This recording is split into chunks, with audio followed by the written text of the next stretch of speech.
Krásné dobré ráno, bez mráčku, jak tady někdo napovídá v chatu.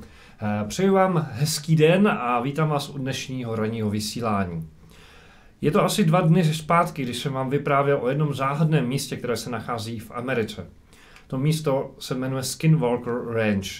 Je to místo, které je popularizováno v poslední době a já se k němu chci opět vrátit, protože se objevilo další střípky do této velmi zajímavé skládačky.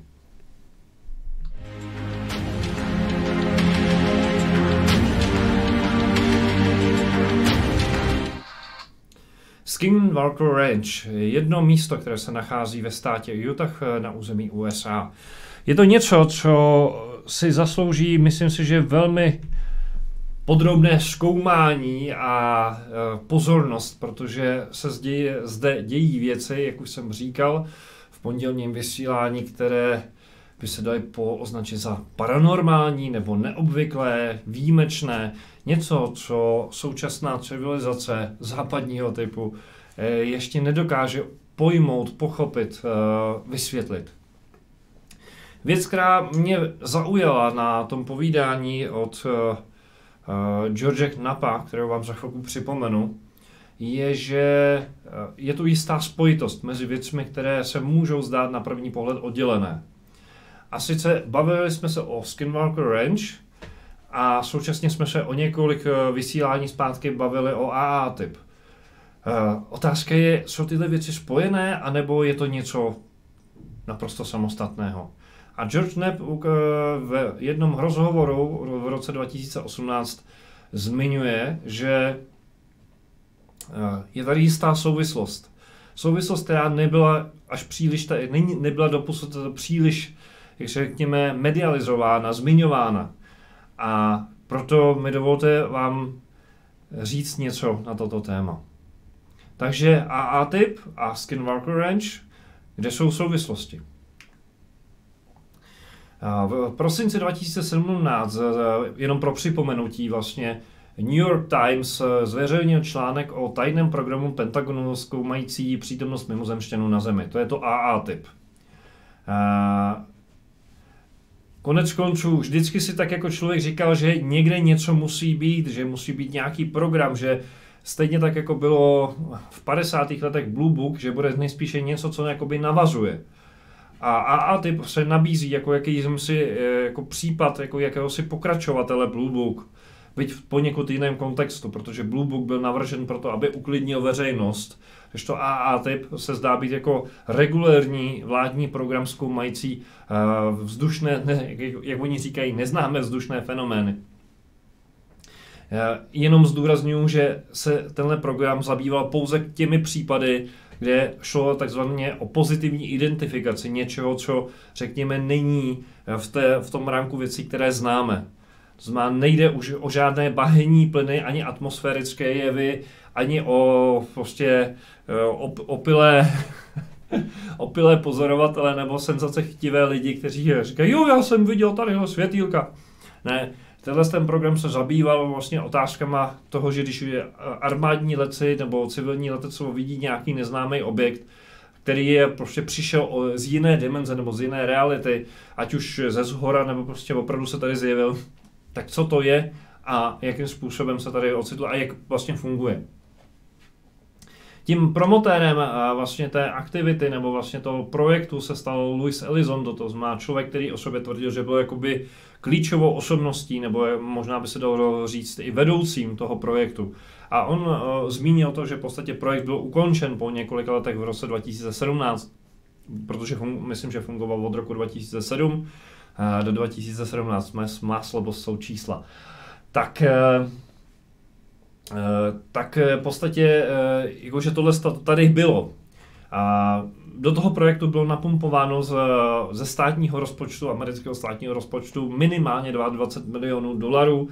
A slovo minimálně zmiňuji, protože, jak kdo si trefně poznamenal, pokud by ten projekt měl fungovat od roku 2007 do roku 2012, tak 22 milionů dolarů to prý by nestačilo ani na provoz uklízeček v Pentagonu na jeden rok, co se mi líbilo. Tak, že zjevně těch peněz asi na ty projekty nebo vlastně na ty věci, které s tím souvisely, muselo protýct víc, ale těch 22 milionů je to, co se dozvěděla veřejnost. A část výzkumu a to je to podstatné, proč o tom dneska mluvím, část toho výzkumu se věnovala právě Skinwalker Ranch, to znamená, ten AA typ byl v podstatě jako v sobě zahrnoval různých jako výzkumní projekty. Mimo jiné právě se jeden týkal tohohle z toho fenoménu Skinwalker Ranch. Existoval kromě AA typ ještě jeden program, ještě jeden projekt, který není až příliš jako mediálně znám, protože mainstream se o něm nezmínil. Nicméně hraje určitou důležitou roli právě v souvislosti mezi AA typ a Skinwalker Ranch. Ten projekt se jmenuje BAASS, BAASS, a je to zkrátka z Bigelow Aerospace Advanced Space Studies. Tam je Aerospace Space, mě to zmátlo, jestli jsem to tam nepřeklep, ale je to tak, Bigelow Aerospace Advanced Space Studies. Takže by se dalo říct, že Bigelow, vzdušné, tak teď jsem se zamotal do angličtino-češtiny. Pojďme dál. Někteří mylně říkají, že BAASS a AA typ bylo synonymum, to znamená, jako, že jako někdo se snaží říct, hele, BAASS a AA typ to je to samý, to prostě je jenom jinými slovy to též, že v podstatě ty peníze, které do toho tekly, tak v podstatě jenom, jako, že to je jenom jiná nálepka nebo jiná organizace, která dělala v podstatě to samé, co AA typ, a že to je to též. A George Knapp vysvětluje, že to není pravda, že v podstatě šlo o dva samostatné projekty, které jsme si sebou sdíleli. Prováděla se mezi nimi výměna informací, nicméně každý z ten projektů měl jako jiné zaměření. Ten rozdíl, který tam je a který se vám pokusím popsat, je, že AA typ, jak už tušíte, se zabýval vzdušnýma fenoménama z hlediska armádního letectví. Jo? To znamená, byl to projekt, který byl specializovaný na věci, které se týkaly právě těch armádních letců a civilního letectva. To znamená to, co lítalo ve vzduchu a takzvaně potenciálně ohrožovalo leteckou dopravu obecně. Kdežto BAASS je projekt, který vlastně vycházel ze spolupráce s Robertem Bigelowem a byl financovaný též z, řekněme, státního rozpočtu. Nicméně byl to vlastně soukromý projekt, to znamená projekt, který byl držený soukromou společností Roberta Bigelowa. Kdežto AA typ je projekt, který vychází vlastně, má základ v Pentagonu. Je to projekt, který byl provozovaný, jako realizovaný ze státního rozpočtu ve státním sektoru.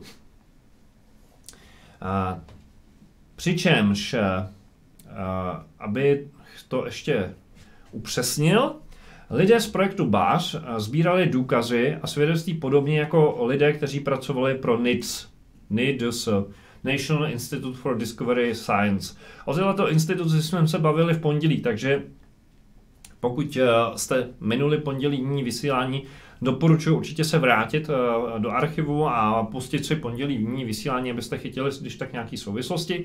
Nebudu se k tomu teď dneska vracet. NIC byl soukromý subjekt financovaný čistě z prostředků Roberta Bigelowa, to znamená, šlo o soukromou instituci, jenom připomenu, že ta instituce v podstatě byla tím, kdo jakoby držel nebo měl ve vlastnictví Skinwalker Ranch a pracoval na něm. Bass byl pod kontrolou DIA, která vypsala kontrakt, což je vlastně ta souvislost, která možná unikla, protože celý ten příběh právě souvisí s tím, že Defense Intelligence Agency, což je obranná agentura americká, vnitřní obranná agentura, tak vlastně vypsala kontrakt na zkoumání toho, co se děje na Skinwalker Ranch a vypsala kontrakt vlastně zjevně i na věci, které souvisely s AATIP.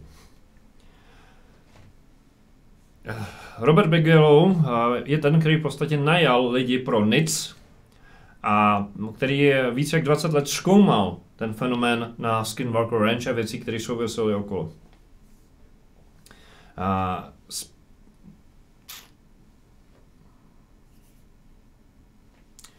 Celá ta záležitost jako Bass a AATIP, tak podle George Knappa zde existuje ještě jeden zastřešující projekt, existuje tady ještě něco, co je jakoby nad tím, co ještě jako veřejnost o čem ještě veřejnost neví. To znamená, je to ještě nějaká instituce nebo projekt nebo něco, co jakoby zastřešuje vůbec celý tenhle balíček věcí, o kterých vám tady vyprávím, co je mnohem větší a rozsáhlejší, o čem veřejnost ještě neví.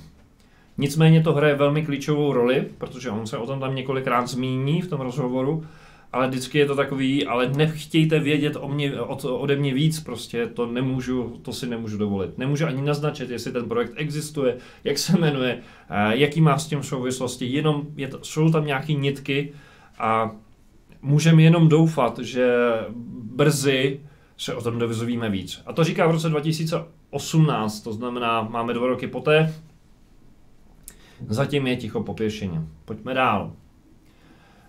Nabízí se otázka, jaká je teda souvislost mezi Skinwalker Ranch, těmi 22 miliony dolarů, o kterých je tady vždycky řeč, pro AATIP a videí, které byly uveřejněny. To znamená, mezi těma videama, které tadyhle vidíte v náznacích, ty 3 videa, které vlastně ukazují neznámé vzdušné fenomény, aby jsme byli korektní. Když byste chtěli být trošku nekorektní, můžete říct, že jsou to mimozemský letající stroje. Skinwalker Ranch byl inspirací pro vznik projektu AATIP. Jak k tomu došlo?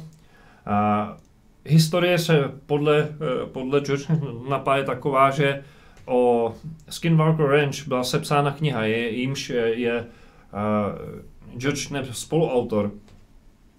O tom jsem mluvil v tom pondělním vysílání. A někdo zjevně v DIA, v té Defense Intelligence Agency, si tu knížku přečetl a začal vlastně se tím tématem zabývat, protože si následně nastudoval všechny studie, které do té doby vyprodukoval NIC. To znamená ta organizace, kterou ze vlastních zdrojů financoval Robert Bigelow. Dokonce došlo k tomu, že ti lidé z DIA, kteří se okolo toho zhlukli, tak v podstatě ten ranč osobně navštívili. A tím pádem vlastně se to odstartoval se ten příběh o tom, že začaly jako být vyvíjeny nějaké tlaky na to, aby se ten fenomén zkoumal, protože tam docházelo k věcem, který se nedokázali, jako lidé to nebyli schopni vysvětlit. Odtud vlastně i pramení to, že lidé z DIA se vrátili takzvaně do Washington DC, kde vlastně je spoustu koncentrovaná v Americe většina vládních institucí. A byl vlastně onen rozhovor mezi Harry Reidem, senátorem Harry Reidem, kterýž to je jako medializovaný jako člověk, který vlastně jakoby dal peníze na to, aby AATIP vůbec mohlo fungovat. A získal proto svoje kolegy. Ale ten impuls, zdá se, nepřišel přímo od Harry Reida a Roberta Bigelova, byť se říká, že jsou to přátelé, ale tím impuls, že mě tam se hrála roli to, že kdo si v DIA měl osobní zkušenost s tím, co se vlastně na tom ranči stalo, nebo co se na tom ranči děje, a stalo se to mnoha lidem, kteří tam měli možnost strávit nějaký čas. Lidé mají často snahu chápat takzvané paranormální jevy jako něco nevědeckého. To je bohužel pravda. Stále je tady takové, jako, že když se řekne paranormální, tak je to jako nálepka něčeho, co prostě jako je neseriózní, něco pavědeckého, něco, o čem se jako slušný vědec jako tím se nezabývá. Ale problém je v tom, že je to spíše o tom, že my nedokážeme ty věci zařadit do těch takzvaných vědeckých škatulek. Těch správných vědeckých přihrádek. Možná i proto, že ty vědecké přihrádky jsou příliš materialistické nebo jsou příliš rigidní. A v podstatě potřebují změnit některé myšlenkový paradigmata, které jsou s tím spojený. Takže to je, řekněme, nějaký challenge pro vědu. A osobně si dokonce myslím, že věda, která je natolik zkostnatělá, že nedokáže přijmout nové fenomény, tak si vlastně svým způsobem protiřečí. Ale to je samostatné téma.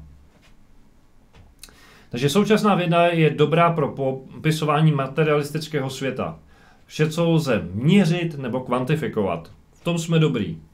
Ale jakmile se jedná o něco, co řekněme je za hranicemi této kvantifikovatelnosti, za hranicemi věcí, které dokážeme technicky měřit, materialisticky měřit, tak to odsuzuje, tak věda má tendenci ty věci odsuzovat, dehonestovat. Naproti tomu vlastně ten BAS, ta instituce, kterou zastřešil vlastně Robert Bigelow, která se stala jakýmsi dodavatelem, kontraktorem pro DIA, tak čerpala ty prostředky, jako veřejné prostředky, tak si stanovila cíl, že popíše tyhle jevy. To znamená, pokusí se popsat to, co se na tom ranči děje, nějakým způsobem kvantifikovat, vyhodnotit. Co vlastně jako spouští ty jevy, co způsobuje, že se tam dějou různé záhadnosti. Jestli zatím nějaká inteligentní forma života, jestli se to děje nějak náhodně, nebo jestli je to prostě spouštěno na základě nějaký inteligence, která je s tím spojená. A samozřejmě nabízí se otázka, odkud tahle inteligence přichází, odkud se to tam bere. V tomhle v podstatě byl určitý přesah do AA-typ.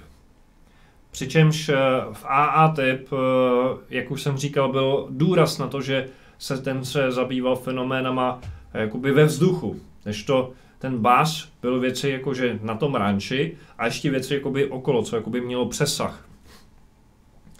Jo, ale současně tam byla vlastně jakási interakce, protože i v rámci toho ranče, Skinwalker Ranch, docházelo takzvaně jako ke kontaktu, blízkým setkáním, v tom klasickém slova smyslu, jak to myslíme v souvislosti s mimozemšťanama.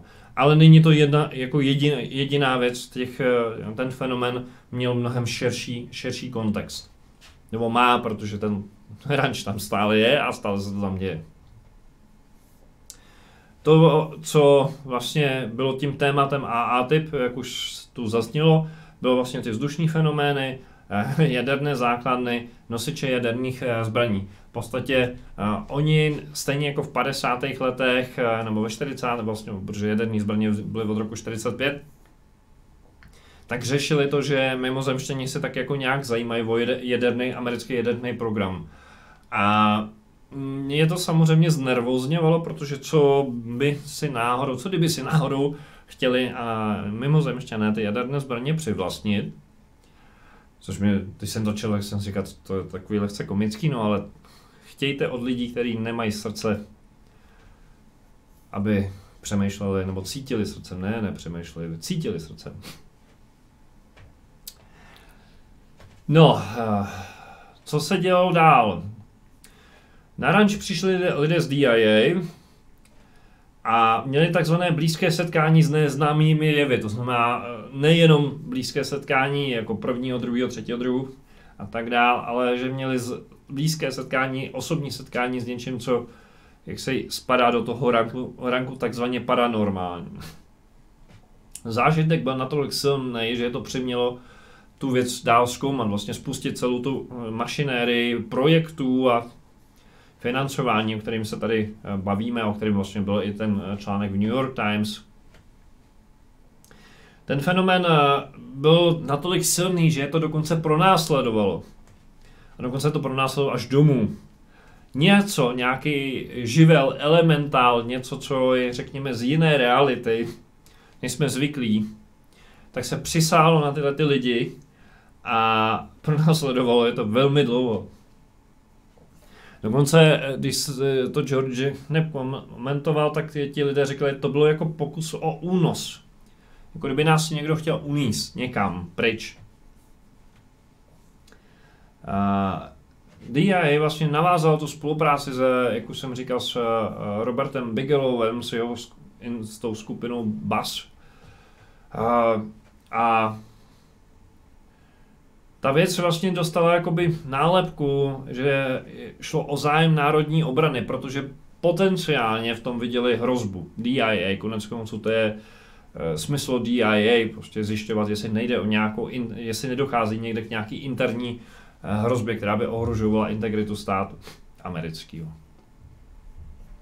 A George Knapp tomu dodává, ano, podobně jako v případě AATIP byl zájem ve specifickém směru pro vzdušnou obranu, pak zájem BUZZ byl širší, v širším slova smyslu, to už jsem vlastně i tady naznačil. To znamená, ano, ten zájem byl v otázkách národní obrany a AATIP to mělo z hlediska vzdušného kontextu, BUZZ zase z hlediska, řekněme, věcí, které se děly spíše na zemi a speciálně v tom prostoru Skinwalker Ranch. V obou případech vlastně došlo k závěru, že neexistuje jakoby přímá hrozba. To i AATIP vlastně se říká, hele, ono nám jako a priori nic nehrozí, jo? To není tady hrozba pro národní bezpečnost, stejně tak, jako se to říkalo v souvislosti s Blue Book, stejně tak, jako se to říká někteří svědci, zmiňují, že v podstatě jako mimozemšťané a priori nemají zájem na to, na nás zaútočit. Konec konců, jak glosuje i Steven Greer, ono by to bylo svým způsobem komický, protože představte si civilizaci, která je technologicky mnohonásobně dál o stovky, ne miliony let napřed ve vývoji, tak dokáže cestovat napříč časoprostorem. A my naprosto ješitně si myslíme, že oni nás chtějí prostě nějakým způsobem anihilovat. Pokud by to chtěli udělat, tak už se to stalo dávno. Tak, kniha způsobila velký zájem. A nejde jenom o to, že zájem tajných služeb, ale v podstatě ta otázka zněla, jestli kromě lidí, řekněme, z DIA a z tajných služeb a z vlády, v podstatě z americké vlády, když se to tak vezme, jestli ještě někdo další, jiné vlády. A odpověď byla, že ano, že v podstatě to přivolalo, ta knížka přivolala spoustu zvědavců, kteří přišli a zkoumali, nebo chtěli zkoumat to místo, že přilítali dokonce nějaký vrtulníky, letadla a je otázka je, jako, komu to všechno patřilo. A že dokonce je možné, že některé ty zájmové skupiny nepocházely ze Spojených států amerických, to znamená, že se o to mohl zajímat i jiný stát. Byla otázka, co všechno hledali, jo? Co tihle lidé, všichni hledají. No, u americké armády bych řekl, že je to vcelku jasné, prostě cokoliv, co se dá použít jako zbraň, využít jako výhoda v případném válečném konfliktu, tak prostě všechno jsem, jak říkal pan Verik v Poláce, všechno jsem, hlavně když se s tím dá střílet a zabíjet. No, takže co by mohli hledat? Červí díry, portály na cestování v čase, exotické technologie, které by umožňovaly lítat napříč vesmírem. Těžko říct. Ale rozhodně je pravdou, jak říká George Knapp, že přicházeli lidé, kteří se by se dali popsat jako muži v černém, nebo nějak si tajní agenti z blíže nespecifikovaných organizací. Může jít o stejný problém jako v případě AA-typ, kdy se snažili zjistit, jak ty mimozemský létající stroje fungují. Takže to je takový náhled do toho, co se děje okolo Skinwalker Range, a jak jsem říkal v minulém vysílání, vzniklo okolo toho několik filmů, několik dokumentů, takže doporučuji se podívat na pondělní vysílání, pokud vám uniklo, a můžete se dozvědět třeba i nějaký doporučený dokumenty, filmy, které stojí za to zkoumat dál. Pokud zvládáte bohužel angličtinu, nebo bohužel, pokud zvládáte angličtinu, pokud ne, tak bohužel, protože překlad, mám za to, že u těch filmů bohužel překlad chybí. Takže to je takový náhled, rychlý přehled toho, co se odehrál nebo bylo natočeno v roce 2018. Ten rozhovor je právě jako čerstvě zveřejněný pár dní zpátky a říkal jsem si, že vás o tom s váma to budu sdílet, protože mě to velmi zaujalo. Netušil jsem, že vlastně Skinwalker Range se stal jakýmsi iniciátorem, nebo tento téma okolo Skinwalker Range se stal jakýmsi iniciátorem pro vznik projektu AA-typ. A zdá se, že ano. A zdá se, že ještě nad tím sídlí něco, nebo bdí něco, nějaký projekt s otazníkem, který vlastně jako celý ten balíček věcí zastřešuje. A svým způsobem mě to ani nepřekvapilo, protože je to podobný schéma, jako když bychom vzpomněli již zmiňované ten Blue Book, který se poté, co bylo jako medializován a bylo veřejnosti řečeno, že už se o to nestarejte, už to není důležité, už jsme to zavřeli, ukončili, nic jsme nenašli, tak se rozpadl na desítky projektů, maličkých dílčích projektů a vznikl v podstatě ten fenomén, který je znám jako rozdělit na malé kousky, decentralizovat a v podstatě nikdo pořádně neví, co s čím souvisí a těžko se z toho dá usuzovat, jestli se hrabete v mimozemské technologii nebo kde se to vzalo. Takže to bych řekl takový jako American style.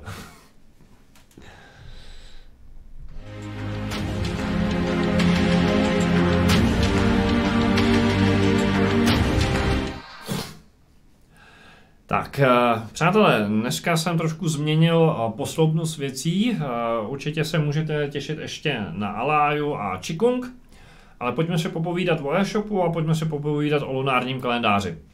Takže navštivme náš e-shop a něco zase z našich knížek, které jste možná ještě nezaregistrovali, ale myslím si, že zrovna teď, zrovna v této době, by se mohly hodit, protože jsou o mezilidských vztazích.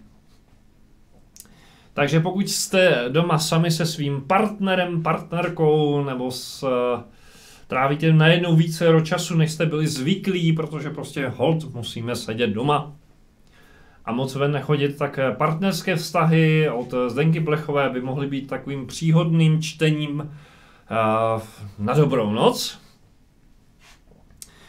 Před spaním se svou drahou polovičkou, abyste se tam jako nepomlátili. A nebo další zajímavý titul je Atlas Čaker, to znamená, pokud byste chtěli více zabřednout do svého nitra, což si myslím, že opravdu teď se to hodí, teď na to je čas. Teď máte ušetřené minimálně 2 hodiny cestování z práce do práce. Tak něco pro sebe, pro své zdraví a pro posílení imunity, tak právě se podívat na to, co to jsou čakry, jak to funguje a jak vlastně zesílit jejich pozitivní vlnu, pozitivní energii. No a samozřejmě, pokud jste v partnerském vztahu, tak se hodí i tato úžasná knížka Tantra, a abyste si to nejenom čtením téhleté knihy, ale i abyste si to spolu užili. Protože Mysterium Tantry má obrovskou historii, to, že to, jako řekněme, ten západní svět to trošku zprofanoval, to mě mrzí, nicméně ta hloubka Tantry je opravdu ve velké spirituální síle. To samotné fyzično je tam až, jako, jak říkají někteří mistři, to je jenom 20% a těch 80% tvoří vlastně ta duchovní práce. Takže doporučuji knížku, která se tím aspoň okrajově zabývá a třeba vás to k něčemu inspiruje a posílí to vaše partnerství. Prohloubí. Píšete mi, jestli bychom vyrobili nějaký merchandising, tak určitě zmiňuji můj oblíbený čaj, přátelé, na zdraví, já mám rád Carcade, to je tady ten čaj, takže doporučuji, už ho máme zase skladem, navštivte náš e-shop suvené.cz a využijte toho, že je k dispozici a můžeme popíjet spolu čajíček Carcade. No až budete cvičit Qigong nebo meditovat, tak se vám můžou hodit takové krásné meditační polštářky, nebo podsedáky, nebo taburetky, máme tam obojí, navštivte, podívejte se, máme různé barvičky, obojí různé barvičky, různé velikosti a samozřejmě pokud byste chtěl být in style, Suvené Universe style, tak podobné tričko, jako mám já, tak samozřejmě máme k dispozici v různých velikostech, navštivte e-shop, uvidíte. Máme bílé, máme antracitové a černé. Takže je z čeho vybírat a jsme moc rádi, že do e-shopu chodíte, že nakupujete ve velkém, hodně nám to pomáhá udržet věci v chodu. Takže budeme rádi, když to budete pokračovat, protože to je skvělý způsob, jak si navzájem být nápomocní.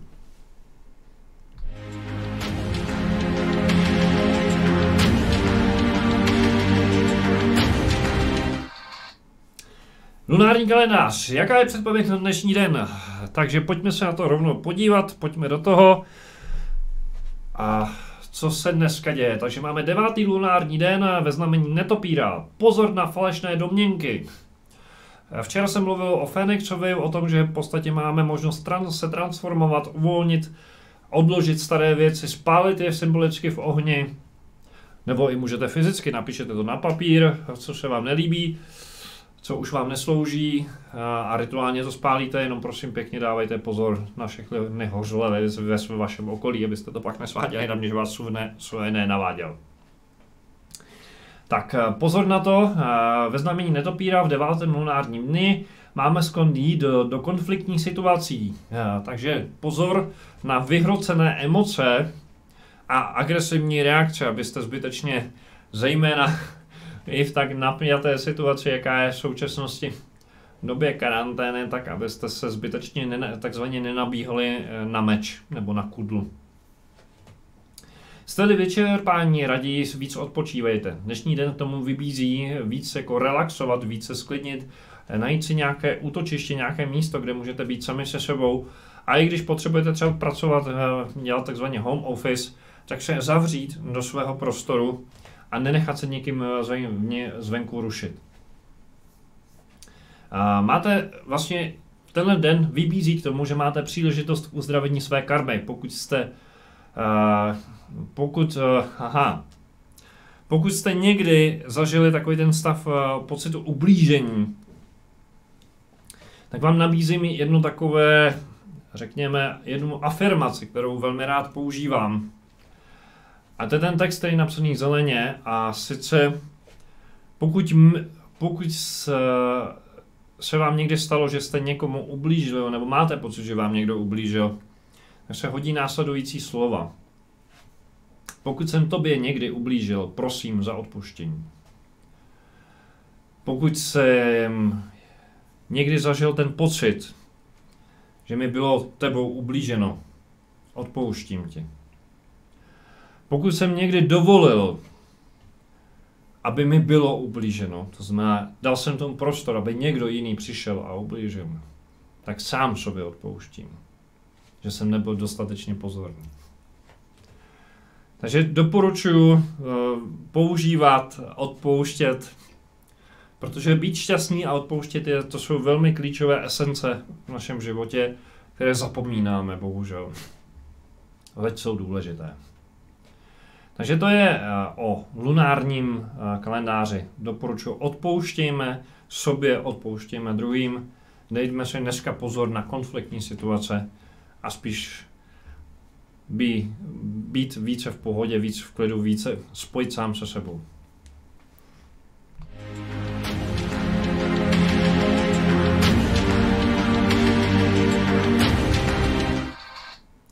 No a aby nám to lépe šlo, aby jsme se lépe cítili plní síly a dokázali zvládnout náročné dny a situace, tak mi dovolte vás pozvat opět za naší kamarádkou Alájou a tentokrát si dáme Qigong.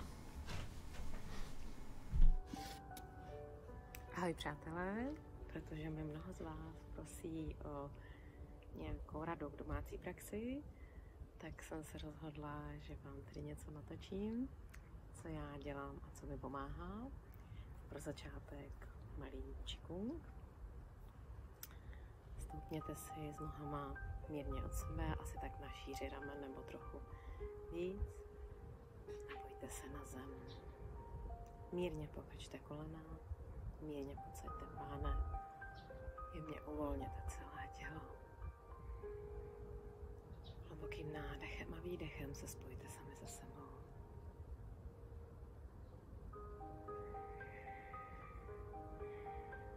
A pak zkuste jemně rukama nahoru a dolů pohybovat. Jako byste zvedali a pokládali vlny energie. Zavřete si oči a soustřeďte se na konce prstů, z kterých září energie. Soustřeďte se na dlaně.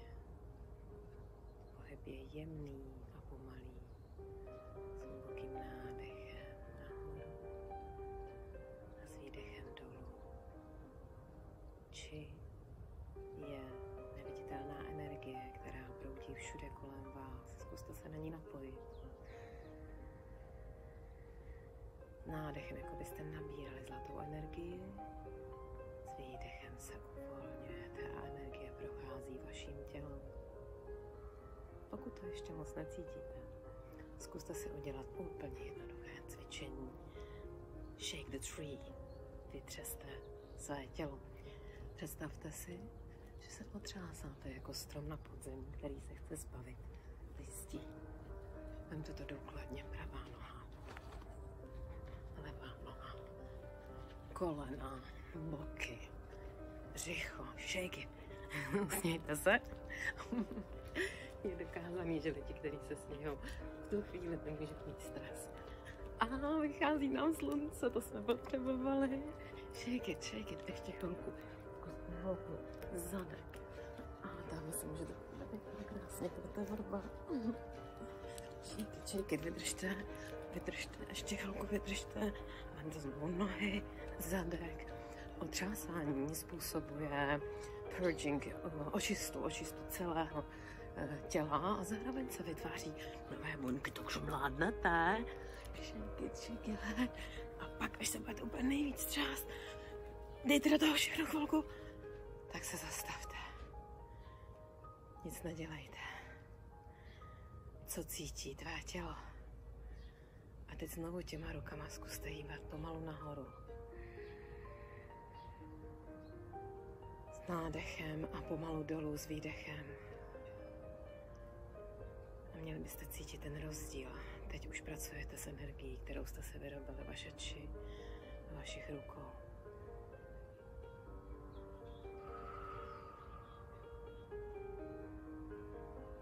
Pokud chcete energii zavřít, položte si ji pomalu dolů na bříško. Věnujte tu energii vašim nejdůležitějším orgánům. Diamantová modra, nádech, výdech.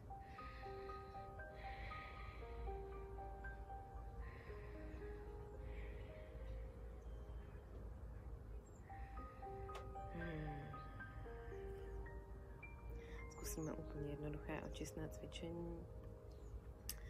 Roztáhněte si ruce s nádechem a s výdechem, jako byste vzali tu energii a hodili ji do dálky.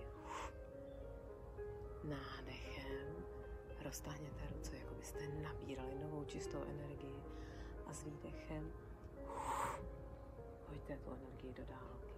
A to samý za zády.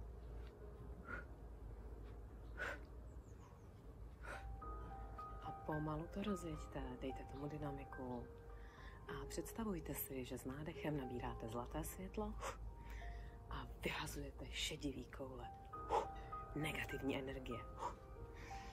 Všechno, co mi štve, ven. Můžete i výdech pusou. Můžete se u toho jemně houpat kolem. Ve vašem rytmu. Ještě 3krát. To světlo je větší a větší, až už ve vašich rukou zbývá jenom světlá energie. A pak se zastavte, sledujte, co dělá vaše tělo. Kudy proudí energie. Už to cítím. Velice jednoduché qigongové cvičení spočívá i v proklepávání meridiánu a poklepávání na určité důležité body. Nebudu to moc rozemírat, jenom to prostě zkuste. Začneme od zhora. Z dolu půjdeme nahoru. Tady v tříslech jsou velmi důležité uzliny a tak je tak jako zkuste mírně probudit. Zvyšuje to imunitu, čistí to lidské tělo a je to velice příjemné. Proklepejte a ty uzliny pak navazují na body, které jsou tady takové na stehnech zevnitř. Takže si jenom trochu proklepte ty stehna a teď můžete klepat na třísla, na stehna. Hop, hop, hop, hop.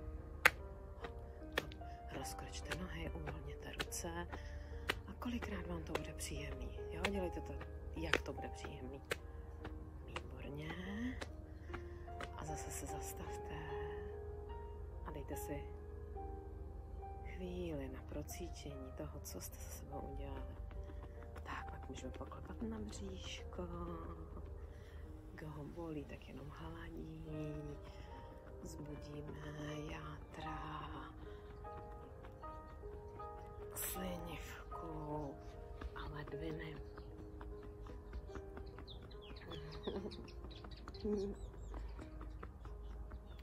Protože často praktikuju, tak už cítím, jak jsem půlku dolní tělo probudila. Mám chuť to dotáhnout nahoru, takže začneme těkat na brzlík až na srdce, centrum imunity. Oni ty opičáci nejsou tak hloupí, vědí, co dělají, když se takhle mlátí do prsou. Tak v sobě vzbuzují schopnost většího výkonu. Věnujeme se brzlíku a srdci a potom zkuste najít takové 2 body jamky pod klíčníma kostma. Tam jsou body šufu, které spojují janové a jingové energie a ty také proťukáme. Ruce takhle do špičky a jemně ťukám. Hluboký výdech. Čistící zvuky H a Š. Nádhera. A teď poklepeme meridiány na rukou. Někdy jediné, co vaše tělo potřebuje, je prostě taková jemná péče. Zastavit se na 5 minut a dopřát si jemnou domácí péči. Nepotřebujete žádný guru. Prostě si jenom poklepáte. A teď se předkloníme a budeme ze strany ťukat na nohy. Já tu nohu zvednu, vy nechte dole. Ťuká se z vnější strany a pak zevnitř. A znovu z vnější strany a zevnitř. Takže to vypadá takhle, jak dolů, předkloním se až dolů ke kotníkům a zase nahoru. A dýchejte, zhluboka dýchejte. Děláte očistná cvičení, proklepávání meridiánu. Tak a zase se na chvilku zastavte, prociťte, jak vám je.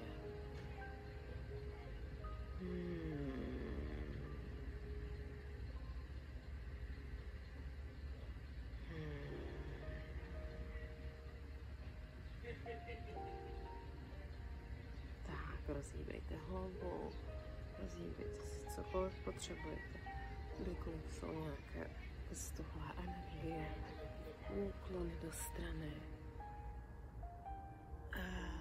A poslední, co si dáme, bude takzvaný labutí dech.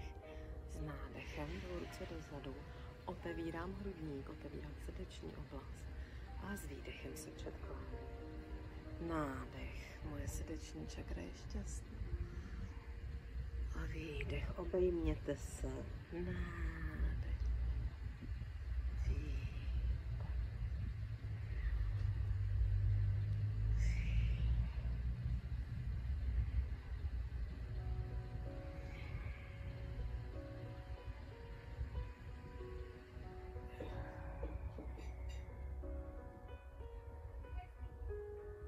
Uzavřete energii v sobě a nakonec si uděláme malé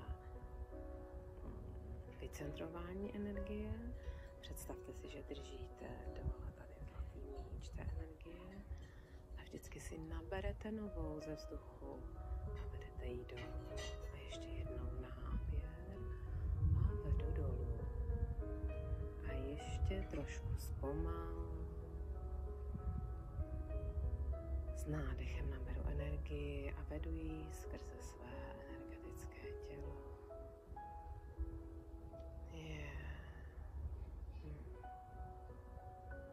A úplně na závěr jdu lehký cvik bambus ve větru. Zůstaňte jednoduše stát a nechte tělo, ať tu energii, kterou jste teď rozproudili, vede kam bude chtít. Mohou to být milimetrové pohyby. Důvěřujte tomu tělu.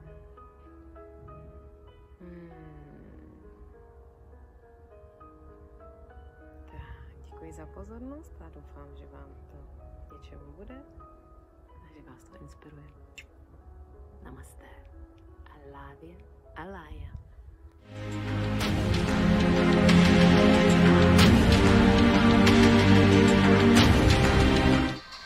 Tak to byla Alaya a cvičení Qigong. Můžete se těšit na další pokračování, budeme to různě střídat, ať už to budou mantry, nebo Qigong, nebo yoga, nebo taneční krátce. Alaya je naše divoká šárka, divoká tanečnice, takže je to něco, co jí velmi baví. A i když vlastně její původní profese je cestovní ruch, tak aspoň jsme došli k závěru, že tohle je způsob, jak si to vynahradit. Přátelé, já vám moc děkuju, to je pro dnešek v podstatě všechno. Chci vám poděkovat za příspěvky, protože tady vidím, že se někteří poslali během vysílání, to je úžasné, jen tak dál a huště větší kapky. A pište nám mi do komentářů pod tohle video, jak se vám vysílání líbí, jak se vám líbí aktuality, ranní aktuality z naší redakce Sona Universe. Pište náměty, o čem si myslíte, že bychom měli vysílat a pokud to bude v našich silách a možnostech, tak se pokusíme zařadit. Mějte se krásně, přeju vám hezký den a zítra opět zase na viděnou. Díky, že sledujete náš kanál Sona Universe. Budeme velmi rádi, když zůstanete s námi ve spojení. Dejte prosím našemu vysílání palec nahoru, klikněte na tlačítko odebírat a na zvoneček. Sdílejte nás prosím na sociálních sítích. Podpořte prosím naši práci trvalým příkazem na náš transparentní účet, alespoň 100 Kč nebo 4 € měsíčně. Navštivte naše stránky darujme.cz/Sona Universe a staňte se patrony některého z našich projektů. Svoji podporu můžete vyjádřit také tím, že nakoupíte zboží v našem e-shopu na adrese e-shop.sona.cz.